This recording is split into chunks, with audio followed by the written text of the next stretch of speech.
This is the Almost Awakened podcast, a no-nonsense approach to spirituality with your hosts, Brittany Hartley and Bill Reel. Here we dive deep into the wisdom traditions while acknowledging insightful breakthroughs in science, psychology, and human development. Our goal is to explore the good life and the very best of spirituality. No nonsense required. Check us out at almostawakened.org, where you can check out past episodes, make a donation, email us a question or comment, or find out more about the resources we shared. And now, today's podcast episode.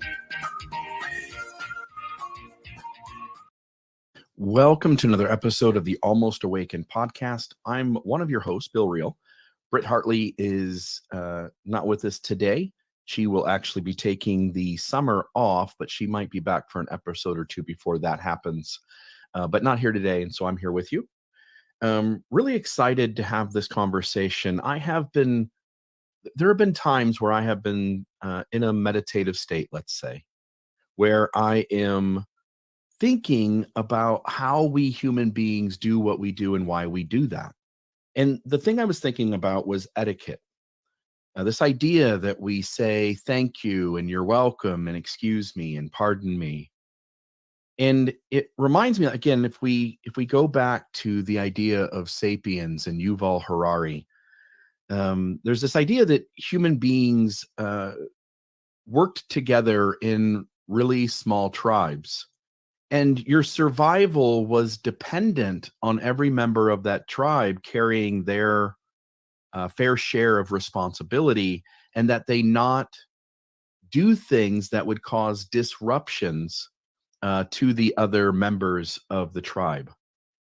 And you can see how things such as cleanliness, for instance, would affect health.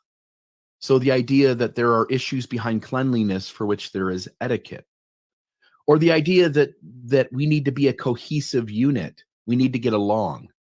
And so the social rules are in place so that we work together and we collaborate, and there's reciprocity and fairness. And I was thinking about this again. I recently had a long-form conversation with Jacob Hansen.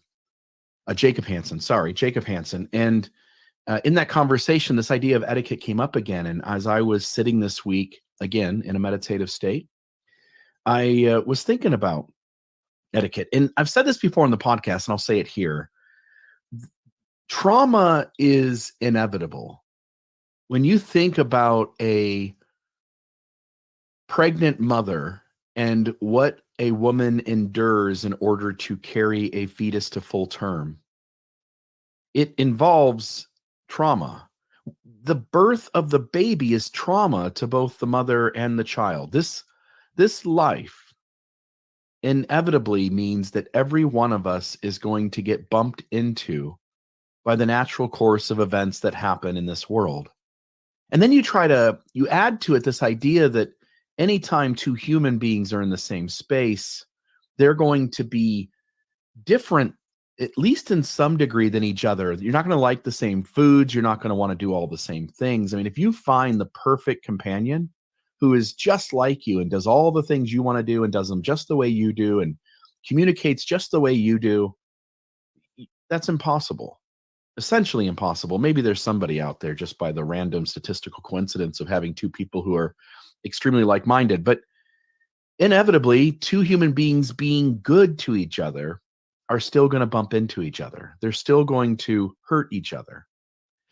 And so I was thinking about things like privilege, the idea that some of us are in a position to distance ourselves from trauma that we would have normally received. And I'm using trauma here, not like in the extreme instance of, say, someone is, a child is abused or someone is physically assaulted. Rather, I'm talking about any time that I incur a significant discomfort that I would prefer not to have and which affects me moving forward. It somehow gets in the way of me being my fullest, best, healthiest, well-being self. And privilege is this idea that some of us have the ability to put the trauma that we would have gotten through the normal actions of a day, that we, because of our privilege, we're able to put that trauma on someone else. That's what privilege is. Or we get to escape trauma that would have been normal for us to receive that others don't have the ability to get out of the way of, simply because of the color of their skin or their gender or their sexual expression or their gender expression. It could be lots of things, but some of us, and obviously a white, European, American, heterosexual male is going to be at the top of that. And I'm very well aware of the moments in which, not because I'm necessarily choosing, but just because of the way life is, that because of my privilege, I'm able to avoid significant discomforts or trauma that others can't. And as I think about like this idea of etiquette, when you recognize that what's really going on, and that's what I wanted to do today in today's episode. I'm sorry if I stammer a little bit. I really hope that I can convey this idea, because I think what it does is it helps us be better human beings and show up in future moments being kinder to the people around us. So for instance, when I go to the door and I open a door up for someone, I get to the door first, I grab the door and I open it up. There are things that I'm incurring. There are risks and there are discomforts that I'm taking on behalf of the rest of the group. So when I grab the door, first off, there's a health risk, right? There are germs on that door handle. And my grabbing that door handle and allowing you not to grab it by me holding it open for you is I allow you to avoid having to put yourself in contact with those germs. And if I open up the door, I'm also expending energy. I'm also doing some sort of small little work. Again, not significant. I'm not sitting here saying like, oh my goodness, I opened a door up. But instead, it's to understand kind of what's going on underneath that surface layer of, hey, I was just being nice to you. Like, hey, you're being nice. Hey, thank you. Hey, you're welcome. But when you grasp that the etiquette has been built into our society as a way to give us a release from the previous moment where we were taking on some sort of discomfort. So if you recognize like the role that etiquette plays in a societal structure, and how many years ago, thousands, maybe hundreds of thousands of years ago, we humans, and maybe even something less than humans, we figured out a way to, in an interaction, when we recognize that one side is taking on a risk, taking on a discomfort, losing in privilege of some sort, that when those things happen, there is this idea that one person is out of balance with the other. And etiquette is the way that we get back to neutral. It's the way that we release each other from the moment of taking the bump for somebody else or incurring a bump at someone else's expense. And so when I open the door up, I've put myself at, again, it's minimal, but I've put myself at some sort of health risk grabbing a door handle that has germs on it. I've expended energy to open that door and made it easier for you.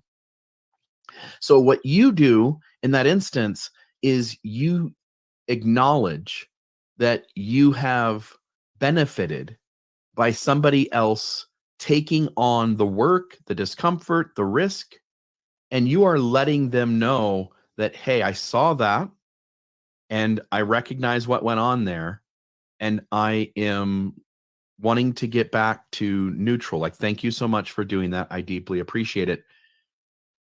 And it could be things like, hey, I'm rushing through the airport and I bump into somebody. Now, I'm in a hurry. I got to get somewhere. It's not my fault, but it's an accident, and I bumped into somebody. They were just going about their day, and now they've incurred not only a physical discomfort, but they also are sent a little spinning in their mind, right? Like remember the last time somebody bumped into you, And the ideas in your head about how rude you thought they were and you can't believe that happened, it these kinds of events disrupt our thinking in that moment when our day was just going along fine. And now suddenly we are incurring some discomfort and trying to figure out how to get through it, right? And so when the other person bumps into us and they stop for a moment and they go, "Oh, wait a minute, I'm so sorry. I'm in a real hurry and I deeply apologize. I just don't want to miss my plane." Something being said to let the other person off the hook. Otherwise, they're going to continue walking through the airport, for instance, with all of this frustration, and now their day's going to emotionally take a step back. And so etiquette is the way that we release somebody from the thing we just did to them, or the thing they took on for us, or the thing that just happened. It's our way of letting them know that we see them, to slow things down, to give them a chance in their central nervous system to reset. And I think it's a big deal. And I don't think this episode will go super long today. My hope is just that when you see it this way, you're going to be better prepared out in society to be able to handle uh, these events better, so that you're aware of what other people are incurring, and so that you can help them to get back to a healthier state of mind or physical well-being, and also to express reciprocity and kindness and compassion and uh, appreciation. These are all ideas that have allowed human beings to move beyond the primate stage. Primates, instead of talking to each other, primates groom each other. And don't get me wrong, they make noises, and those noises mean things, certainly. But our best understanding is that their language is extremely limited compared to ours. Excuse me. And primates in grooming build this kind of community of like, hey, I love you and you love me and we take care of each other. Humans don't groom each other. We do language. There's certainly true that humans are craving more touch than they're getting in our modern society. In other words, humans, they don't want to groom each other. I don't want to pick gnats out of anybody's hair and have that experience. But humans do want to sit next to each other and get more intimacy and human connection and touch from each other than they're getting. And in fact, think about times where somebody held your hand when you weren't expecting it and you wanted it.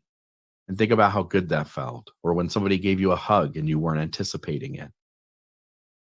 So humans are trying to give some degree of touch, but it is so minimal compared to what humans are craving and needing. And you can imagine, if you go back 200,000 years ago, that humans sat around fires after hunting and gathering, and we danced and we sang and we sat next to each other and we enjoyed a certain degree of intimacy and human connection that is rarely available in today's society. But because we have language, we also have this added component. We can use it for bad. Certainly, the idea of gossip. Gossip is a human technology invented by humans hundreds of thousands of years ago that allowed us to share with each other in our tribal community what people's gifts and flaws were, and to help us know who they were so that we could collaborate better with each other and survive as a tribe. So gossip in today's modern society is seen as a negative. The reality is that gossip almost certainly advanced the human race. It was a advanced technology when we invented it. But gossip in today's modern society is this idea of, not only do we say good things about people, which is also part of what's going on there. Gossip is only one half of the technology. The other half is to praise and to say nice things and to share things about people that are helpful, that are respectful and good to that person's own identity. But so language can be used in a negative way. Gossip certainly can be used to do that. It can bring somebody down by sharing somebody's flaws to others, and you didn't know the conversation was taking place, and you realize that you're being denigrated or diminished away from even knowing the conversation is happening.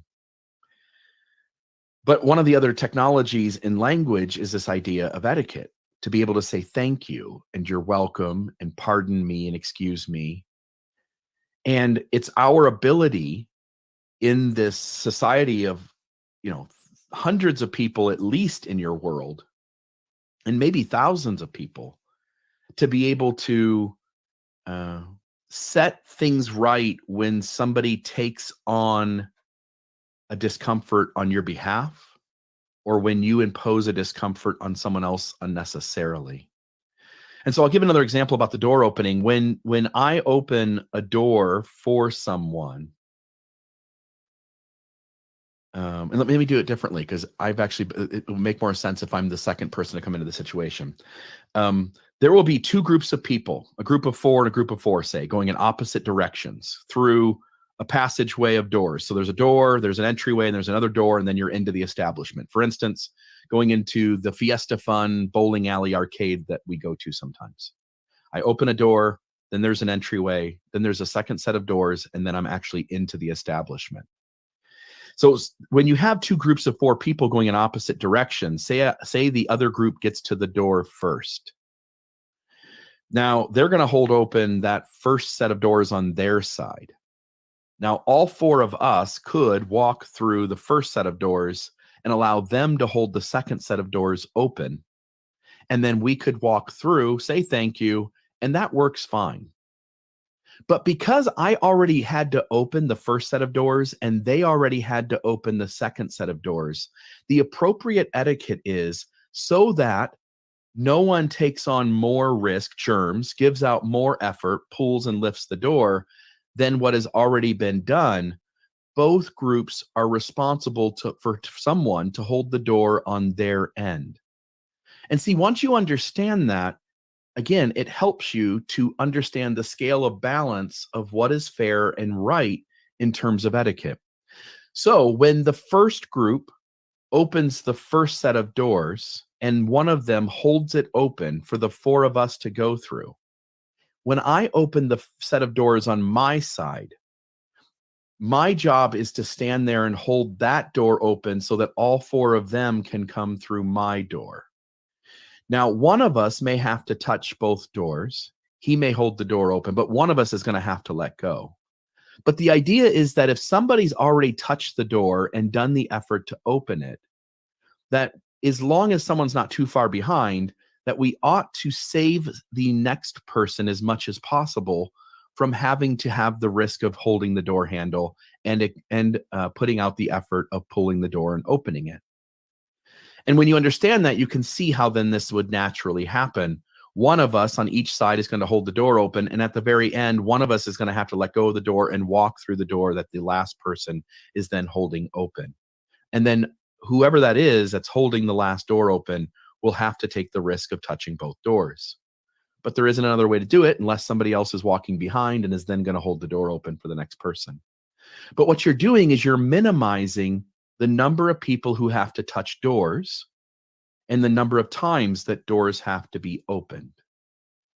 And that's how you decide in that particular situation how etiquette works. So the basic rules of etiquette, the idea of saying thank you. When someone gives you a compliment or does something nice, the response that we give is thank you. And then also we say please and excuse me and you're welcome. And these are all ways of recognizing what the other person role is in the situation, whether they are incurring a discomfort, whether they're doing something nice on our behalf. So what I thought I'd do is just go through some things. I picked out a website that goes through sort of rules of etiquette. And I wanted to just share some of these and see if we could talk about maybe some of these and understand in terms of what I'm trying to share, this evolutionary mechanism that we have built into our societal structure so as to allow people to get back to neutral, so as to allow people to get over whatever disturbance was given to them that they were not anticipating by you and by the rest of the outside world. And so, what is the golden rule of etiquette? It really boils down to this. Etiquette is about people, not policies. Good manners are all about helping people, including yourself, feel comfortable no matter the situation, explains etiquette expert Lisa Grotz, founder of Golden Rules. She says, instead of enforcing arbitrary old school rules or what is right and wrong, etiquette is about following guidelines that lead to greater respect, cooperation, and understanding. See, that's the thing too. Often when there's a disturbance, say I bumped into the person at the airport, they don't understand my side of the situation. I just took a flight. It was late. I landed. I got 20 minutes before my next flight takes off and my airplane's on the other side of the airport. They don't know that. They just see me rushing through and bumped into them hard. And their day was going great until suddenly that being bumped into was significant enough to send them emotionally, mentally on some sort of negative angle. They started going off in a negative direction. By doing etiquette, we're giving them understanding. We're giving them the respect of letting them know what's going on and what happened and that you're sorry, right? So we're creating a way for them to get out of the hurt, the mental negative spiral they might have gone into. And that's a big deal. So here, let's go through. This is a website. This is Reader's Digest. This is their etiquette rules. So for instance, they talk about tipping 20%. When I was a kid, my parents told me the standard was 15%. 10% for poor service, 15 for good, 20 for great. And then somewhere along the way, our society shifted and changed, and 20% became sort of the standard. Simply recognize, like, there's a reason for that people in the service industry, especially in the restaurant food business, they don't get paid as much. Sometimes they're getting paid $2 and some change an hour, and they really depend on tips. So again, there's mindsets that people have when things are going on. Don't post pictures. Again, Reader's Digest, this is their list. Don't post pictures of other people on social media without asking them first. Big deal. People want their privacy in a world where everything can go out into the world and be viral. And so anytime you are sharing someone else's story, someone else's person, you ought to have permission first. Again, it doesn't seem like a big deal to you at times, but if you recognize what's going on their side, they don't want to be caught off guard by some image of them on social media that they were not anticipating nor would have wanted. It says avoid voicemails or make them brief. Don't say yes when you mean no. By the way, don't say yes when you mean no. You're adding confusion. I understand the idea of giving in to enable situations to move forward, or giving in to allow somebody in the group to have what they want when it's not what you want. So what it says here in the Reader's Digest is a common etiquette mistake people make is not being honest and instead saying yes or maybe when what they really mean is no. People feel like the nice thing to do is say yes, but then end up feeling overwhelmed or overcommitted. This can lead to behaviors like backing out at the last minute or melding down. It's good manners to say no when you can't do something. People may be disappointed, but they will understand. The trick is to learn how to say no or to decline an invitation without apologizing, but in a way that is still polite and respectful. It says here to respond to personal text within 8 hours. And I fail at this often. I am always overwhelmed in my world. There's just always things to do. And I'm always involved in 10 conversations with various people from the podcast entity, various people in my personal life, various people in the world that are trying to interact with me. And I'm dropping the ball on this all the time. But the rule is respond to personal text within 8 hours, because people are trying to get information. They're trying to move forward in their life. They're trying to plan things. They're trying to understand better what's going on. And we live in a busy world. We have to work. We can't always be by our phones. But if somebody reaches out to us within 8 hours, we ought to try to communicate with them. And it says at least 24 hours, but try to do it within 8 hours. Wait to eat until everyone is seated and served. This is a difficult one to think through, because if you get your food first at a restaurant and now you wait until the last person gets their meal, your food is a little less warm. You're not getting your food at its best moment. We understand that. But all of us are hungry, and to eat in front of somebody when they don't have their food yet is considered rude. Like, hey, we all have to do the work. We all have to get things ready. And now it's there for all of us to enjoy. And there are exceptions to this. I've been in situations where everyone was waiting and the last person to get their food knew it was going to be a decent amount of time because something went wrong at the restaurant or in the kitchen. And that person, says, hey, no, absolutely, please eat. I absolutely want you to eat. And so the other person can do that. But generally speaking, the etiquette is that everyone wait until the last person has got their food before you start eating.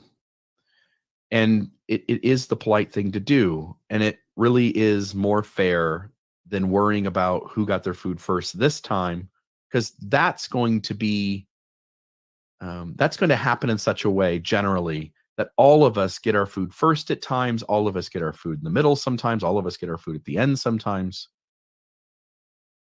Let's do our best, again, to help relieve people of discomfort when everyone's hungry and one person doesn't have their food and everyone's eating in front of them. Also, by the way, eating is gross. The idea of chewing and the noise our mouth makes, even with our mouths closed, we send off, I'll use this word, spittle. We send off spit at times as we're talking or as we're chewing, and it's one of these things that we're all sort of agreeing that, and it's why we generally eat with people we like, right? That you go, hey, I agree to eat with this group of people, and we're all going to do this gross thing of eat in front of each other, but we care about each other enough to do that thing. Put away your phone when you're with others. I get sometimes emergencies happen. You get a message. I have a special ringtone for my children that's different than everyone else who messages me. And so I know right away when my wife or my kids, for instance, when they message. And I generally want to check those because I want to always kind of catch emergencies on the front end. But recognize that when people are talking to you, people are sharing their life with you. When you're checking your phone, you're doing something that's rude to them, and you're often then disconnected from the conversation, and then now you don't really know exactly what's being talked about in this moment. Clean up after your dog's mess. Again, your dog shit on someone's yard. I go outside and there's dog shit on my front yard, and that gave me a disturbance. I'm now bothered, and my day was going along great, and now I have this thing that's annoying to me, and I'm wondering why that person didn't clean up after their pet. Clean up your dog's mess. Acknowledge gifts with a thank you note or a text. Don't use terms of endearment for people who aren't close loved ones. Hi, sweetie. Hi, honey. Hi, missy. Hi, darling. Hello, handsome. Hey, cutie. These are huge faux pas. When you don't know someone well, don't use terms of endearment. It's not always positive or beneficial to the person that you're doing that with. They don't appreciate that. Okay, cover a cough or a sneeze. Yes, again, we all take risk in this world. Imagine 200,000 years ago, you're a tribe of 25 people, you sit around the fire and somebody's sick and they sneeze, and now all of you are sick. And not only do some of you die, because survival really requires the strongest and the fittest to be actively involved and everybody to play their part. And so if 3 or 4 members of the tribe get the flu, it deeply hurts the daily act of putting everything in to survive. And so coughing and sneezing, again, anytime we put ourselves at risk of health issues that someone else, even accidentally, which a cough or a sneeze is, we are all obligated to cover our mouths when we sneeze. My wife will lift her shirt up and cough or sneeze into her shirt. Again, I know that some molecules are coming out. When you cover your nose or mouth with your hand, some molecules are coming out. We do the best we can, and then we say, excuse me, sorry about that. Put your napkin next to your plate, not on it. So a lot of times when we're done eating, we'll stick our napkin on our plate, but it's just one more thing to kind of clean up. So put your napkin next to your plate, not on it. Again, this is what Reader's Digest says. Some of these I knew and some of these I didn't. Don't have loud phone conversations in public. I'll tell you, I worked in the pawn shop for 8 years. And there were times where customers would come into my store on their phone, walk around my store for half an hour, talking in the loudest voice to somebody. It not only disrupted my ability to have an enjoyable day, it also made it hard for other customers in the store to do business with me, and it also disrupted their day. Don't go into public establishments, don't go into places where people are and think it's your right to have this full-on phone conversation in the midst of other human beings. RSVP promptly and correctly. Some of us don't RSVP. We just show up at something. We're like, no big deal. Like they're going to have the thing. They don't need to know how many people are coming. But really, again, can you imagine the stress that people are over as they plan things?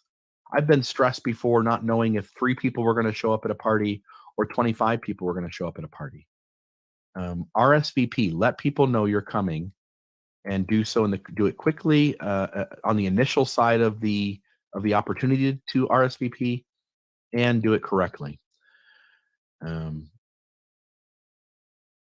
then again, it all falls back. The general etiquette all falls back into these 4 phrases, right? Please, may I, thank you, you're welcome. And then I would add excuse me to that. Other ones they put: remove your sunglasses when inside, be respectful filming videos in public, wait your turn, let others know when they're on speakerphone. That's a big one. A lot of times I'm in lots of conversations with people, and it is a big deal to me that when my wife is in the car or I'm in the car, to make it clear that the person talking to me knows that they are being heard by more than just me. That's a big deal. And so let people know that. Open the door for the person behind you. And again, we talked about that earlier. Whoever reaches the door first is the person who should hold it open, regardless of gender. It's simply a gesture of human kindness and empathy. While you should certainly hold the door for the person behind you, you don't have to get stuck holding the door open for a whole stream of people. Nod to the person and pass the door to them as you walk through it. Make lines, not clumps at airports. Don't send one-word emails. Shield your lemon when squeezing. Don't take pictures of a wedding ceremony with your phone. Take out your AirPods when talking with others. Don't assume gender, sexuality, or relationship status. Write complete sentences for email, but not text. Pass food to the right. Hold open elevator doors. Introduce the person of higher status first. That to me, again, Reader's Digest, right? That to me has nothing to do with anything other than honoring somebody. And I don't necessarily agree with that one. I think the person who has more privilege can deal with not being introduced first in every conversation. That seems like a backwards one. For instance, I would suggest maybe we introduce the person of lowest status first, but not with any recognition that they're of lower status, but rather just give every human being a chance to feel special and to feel good in this world. Silence or set your phone to vibrate in public. Call an Uber for drunk guests. Wipe down equipment at the gym. Don't comment on other people's health choices. Don't drink to your own toast. I didn't know that one. A common etiquette mistake is drinking when other people are toasting you. As the person being honored by the toast, simply enjoy the moment. Other people will lift their glasses and toast to you. You can acknowledge it with a smile, a slight bow of your head, or an expression of gratitude. Don't bring a surprise +1 to a wedding. Ask about food preferences. Answer thank you and you're welcome. Don't request cash for gifts or post your Venmo. Walk with the flow. Send separate thank you messages. Don't add your boss on social media. Bring a gift for the host. Keep your dog on a leash. Don't text or talk during a movie. Change your baby's diaper in the bathroom. Scoot over if you're the first one in the taxi. Ask before bringing your pet. Never ask, where are you really from? Be on time. And that was the last one. And you can sense as I'm reading those again, there is this discomfort that we are avoiding or incurring. And etiquette is our way of dealing with this discomfort and noticing that you got the benefit of the situation. And so simply a reminder today to be aware of that. And I think this conversation will help you a bunch as you are in social situations, that rather than just going like, oh, here's the etiquette and these are the rules, if you understand the underlying thing that's trying to be accomplished, then I think you're in a much better position to handle the situation appropriately. And that's it, folks. That's today's episode of the Almost Awakened podcast. I'm Bill Reel. Grateful for all of you and appreciate you listening.